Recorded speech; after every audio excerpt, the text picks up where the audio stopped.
Fact आप सब लोग तक पहुंचा है कि वो एविडेंस कलेक्शन वाला काम हुआ है। उसके बाद रात के इंटरोगेशन के बाद जब चीज़ें हुई, अब कहानी चूंकि अभी तक एक मिसिंग में जो केस रजिस्टर्ड हुआ था, अब वो डाइवर्ट हुआ है, कन्वर्ट हुआ मर्डर में। मर्डर का मोटिव हमारे पास था कि कुछ एक्स्ट्रा सर्विस के लिए इमोरल ट्रैफिकिंग की जो सेक्शन हमारी थी, उस सेक्शन के अकॉर्डिंग कि उसको एक गलत काम करवाने के लिए प्रेशराइज किया जा रहा था, और वो उस बात को बाहर आउट न करे, क्योंकि ये बात शायद वो तीनों अभियुक्त जान चुके थे कि इस फैक्ट को लॉ एंड ऑर्डर पीड़िता ने अपने मित्र को शेयर कर दिया। अब उनको लगा था शायद ये और बाहर होगा तो हमारा वो रिजॉर्ट या जो हमारा ये काम है ये डिफेम होगा और हम शायद काम नहीं कर पाएंगे। ये उनकी एक सोची समझी साजिश थी, और उस साजिश के तहत 9:30 से 10 के बीच में वो इंसिडेंट हो गया है। उसके बाद मर्डर में कन्वर्ट होने के बाद हमने एक क्राइम स्पॉट जो उन 3 लोगों से इंटरोगेशन के बाद इस्टेब्लिश किया, केवल उन्होंने कहा नहीं, उसको हमने तस्दीक किया जिसका हमारे पास प्रमाण है। उसके बाद जो बॉडी रिकवर हुई 24 तारीख की सुबह, वो बॉडी उन्हीं की निशानदेह, उसी चूंकि अभी तक मिसिंग केस था, अब इस जगह पे हमारा घटना हुई और उससे 12 या 13 किलोमीटर आगे एक चीला बैराज है, वहाँ पर बॉडी रिकवर हुई। और इस दौरान जब ये बात हमारी फुल प्रूफ थी कि अब इनकी बात में सच्चाई है जो इन्होंने बताया कि यहाँ पर घटना और ये चीज़ इनके साथ हुई है, फ्लोटिंग वाटर था, तो 13 किलोमीटर के बाद नीचे हमको चीला बैराज में बॉडी रिकवर हुई।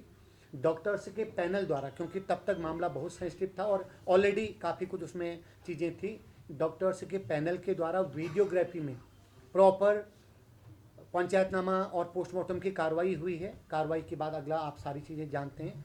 तो इस दौरान हमने पब्लिक डोमेन में लगातार इस बात की अपील करी है कि आप किसी के पास भी इस केस से रिलेटेड जो एविडेंसेज हैं, क्योंकि एसआईटी काम कर रही है, एसआईटी के बाद उस पूरे केस को इस्टेब्लिश करने का जो सबसे बड़ा विटनेस है वो हमारी मृतका का मित्र है, जिसकी जो आपस में कन्वर्जेशन होता है, कन्वर्जेशन और उसके बाद जो 18 तारीख के बाद की जो सर्कमस्टेंशियल चीज़ें उनके द्वारा क्रिएट की गई।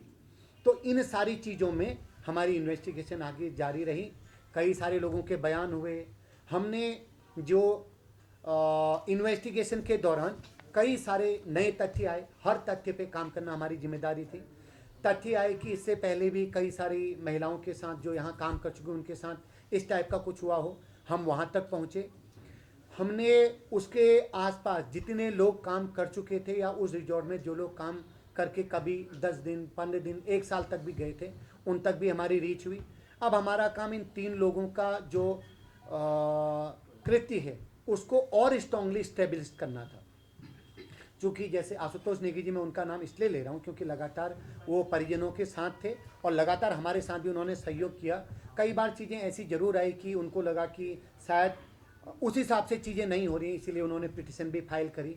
तो हमारा हर एंगल पे हर व्यक्ति से ये अपील लगातार थी कि आप हमें एविडेंस दीजिए। इस दौरान जो वीआईपी टर्म इस्तेमाल हुआ, उस टर्म को लेकर के जो अभी आप कई बार मुझे ऐसा लगा, जैसे हम सोशल मीडिया में हम भी देखते हैं, तो लगता है कि चीज़ें उस हिसाब से नहीं पहुंची हैं जो एग्जैक्ट सिनेरियो है। क्योंकि अगेन मैं इस बात को रिपीट कर रहा हूँ, मैं एसआईटी का पार्ट भी हूँ और एएसपी भी था जिस समय केस वर्कआउट हुआ। जब केस पुलिस को हैंड ओवर हुआ उसी समय ये क्वेश्चन हम पे रेज हुए और मैं साक्षी हूँ उस बात का कि इसमें तो कुछ बड़े लोगों का नाम आ रहा, क्या आप इसमें खुल के काम करेंगे? एक ब्लाइंड केस जिस पे कोई ये घटना जो मिसिंग में थी और घटना के बारे में एग्जैक्टली क्या हुआ कोई नहीं जानता। हमने केस किया, 5 घंटे में चीज़ें वर्कआउट हुई। तीनों अभियुक्तों को विद प्रमाण हमने रिमांड पे लिया और अभी भी वो जेल में है। और दौराने विवेचना काफ़ी सारी चीज़ें आई, कुछ नाम उछले कि ये व्यक्ति। अब उस वीआईपी का एक जो चैटिंग में जिक्र है दो दोस्तों के बीच में, हम उस शख्स तक, क्योंकि एक तो पीड़िता मृतका थी जो अब नहीं है हमारे बीच में, दूसरा जो व्यक्ति इस बात को क्लियर करता, इस बात को कि पूरी कन्वर्ट जो हमको क्लियर करता कि ये कन्वर्जेशन किस रिगार्डिंग था, हमने उस तक उनसे पूछा। 3-4 बार उनके बयान हुए और 164 जिसको हम जुडिशियल स्टेटमेंट बोलते हैं, मजिस्ट्रियल स्टेटमेंट, वो भी हुए।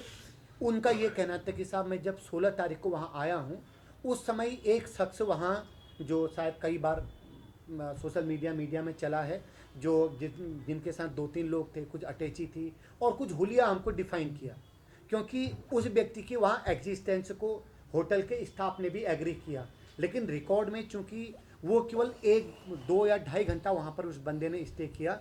अब हमारा अगला उस वीआईपी को फाइंड आउट करने का एकमात्र सूत्र था पुष्पदीप जो मित्र है।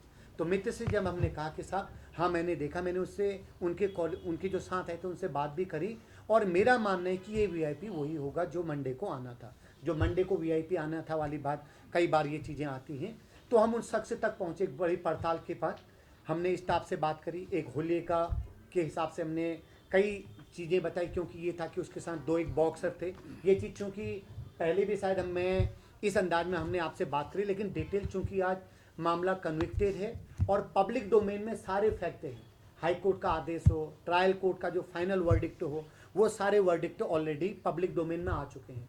तो मैं आज खुल के उसमें आपसे बात करने में मुझे कोई गुरेज नहीं, जो ऑलरेडी आपके पास है। लेकिन मैं अभी ये, चूँकि मुझे मालूम नहीं था कि मुझे ऐसे बताना पड़ेगा, लेकिन मैं और मिस्टर खोलिया, इंस्पेक्टर आईओ जो इस केस के आईओ थे, लगातार इस केस में अभी भी सुप्रीम कोर्ट में अगर काउंटर लगता है या हाई कोर्ट में कोई चीज़ होती है तो हम दोनों उसमें इन्वॉल्व होते हैं। हमें उसमें आगे जो भी प्रोसीडिंग करनी होती है हम करते हैं।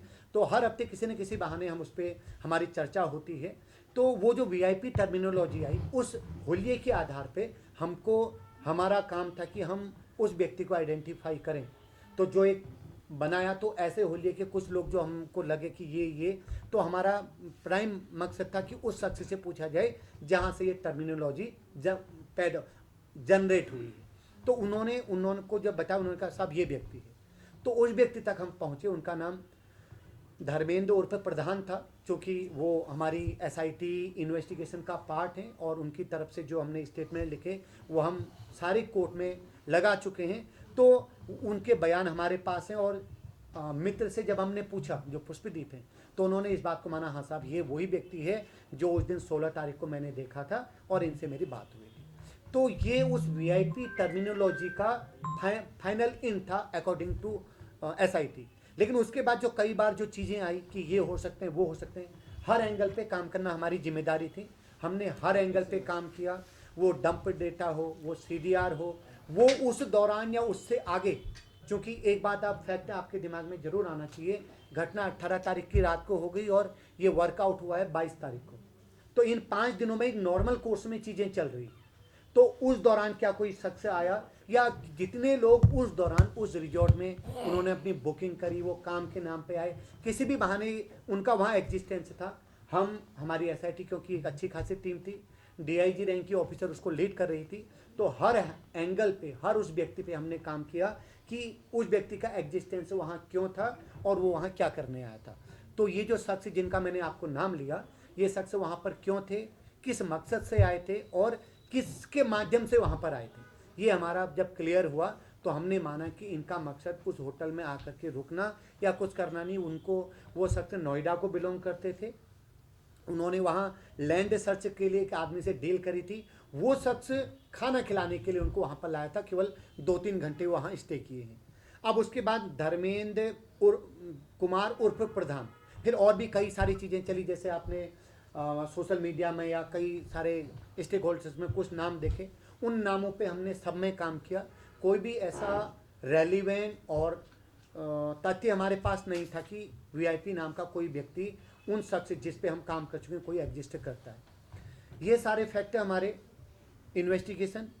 इसके बाद ट्रायल कोर्ट में एक इम्पोर्टेंट चीज़ मैं आप सबके संज्ञान में लाना चाहूँगा, क्योंकि ठीक है क्वेश्चन लगे इसमें, एसआईटी को कई बार परिजनों की तरफ से भी वो मतलब हमसे नाराज़गी हमको देखनी पड़ी कि ये ऐसा नहीं वैसा नहीं।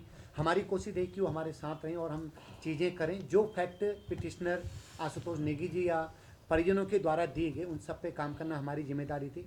उन सब का इन्वेस्टिगेशन के दौरान हमने जो काम किया, जो हमारे पास एविडेंस थे, हमने ट्रायल कोर्ट में तो दिए ही। जो 5 बार की हमारी माननीय उच्च न्यायालय में हम पर्सनल अपीयरेंस हुई, वहाँ पर हमने वो सारे फैक्ट दिए। फैक्ट देने के बाद 5 पेशी का मतलब कम से कम 1 से 1.5 महीना इसमें लगा। फिर 5वीं पेशी के बाद डिटेल से करीब 20 या 22 दिन के बाद माननीय न्यायालय का एक डिटेल्ड निर्णय आता है, जो आपने अपनी मुख्य खबर का हिस्सा बनाया था कि एसआईटी क्लियर कट मेंशन है कि इस इन्वेस्टिगेशन में किसी भी प्रभावी व्यक्ति को बचाने का कोई प्रयास नहीं किया गया। क्लियर कट मेंशन है, वन थिंग। दूसरा, उन्होंने ये माना कि इस दौरान एसआईटी ने जो काम किया है, क्योंकि 1.5 से 2 महीने का टाइम हो चुका था वो फाइनल वर्डिक्ट के दौरान, ये माना कि विवेचना एकदम सही दिशा में है। एक सही ऑफिसरों का ग्रुप इस विवेचना को सही दिशा में लेके जा रहा है। अब अगला प्रश्न जो प्रश्न आता है कि एविडेंस डिस्ट्रॉय वाली बात, मैंने